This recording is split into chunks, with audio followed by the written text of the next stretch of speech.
Kids ইংলিশের একটা গুরুত্বপূর্ণ বিষয় আপনাদের সাথে শেয়ার করতে যাচ্ছি, সেটা হলো আপনার বাচ্চা যদি 4 থেকে 10 বছরের মতো হয়ে থাকে, আপনি নিশ্চয়ই খুব চিন্তায় আছেন কিভাবে তাকে রিডিং শেখাবেন, কিভাবে তার বইটা সে বুঝবে, ওয়ার্ডগুলো বুঝবে। আসলে ওয়ার্ডগুলো মুখস্থ করে না করে আমরা খুব সহজে যদি ফনিক্সের মাধ্যমে ভেঙে ভেঙে তাকে যদি আমি শেখাতে পারি, তারপরে যদি সে ব্ল্যান্ডিং করতে পারে এবং ছোট ছোট ফ্রেজগুলো, গল্পগুলো যখন সে ইংলিশে রিডিং করতে পারে, আপনি নিজে চমকে যাবেন।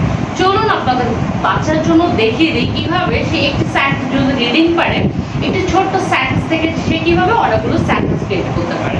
So let's start. ফার্স্টলি এখানে আমরা যদি দেখি, সে cat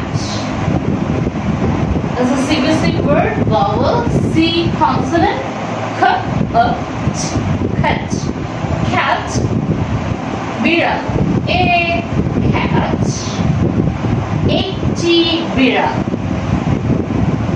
the cat, বিড়ালটি নির্দিষ্ট করে, the cat is black. The cat is black. বিড়ালটি কালো, বিড়ালটি কালো। A cat is white and black. The cat is white and black. বিড়ালটি কালো এবং সাদা, সাদা কালো মিশানো। আরো যদি বাড়াতে পারি, the cat sat. The cat sat, বসে আছে, on the mat. The cat sat on the mat. বিড়ালটি ম্যাটের উপর বসে আছে।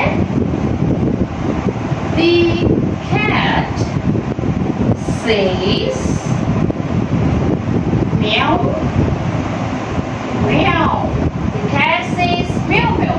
তাহলে একটা অংশ, একটা ওয়ার্ড থেকে আমরা কিভাবে অনেকগুলো সেন্টেন্স ক্রিয়েট করা শিখাবো। বাচ্চা নিজেই ক্রিয়েট করবে, নিজে ক্রিয়েট করে সে আনন্দ পাবে, নিজেই রিডিং করবে। তার মানে কি, একটা কেস, একটা বাচ্চার যেমন রিডিং স্কিল ডেভেলপ হচ্ছে, সেভাবে প্রনাউন্সিয়েশন ডেভেলপ হচ্ছে, ঠিক সেইভাবে তার রাইটিং স্কিলটা ডেভেলপ হচ্ছে।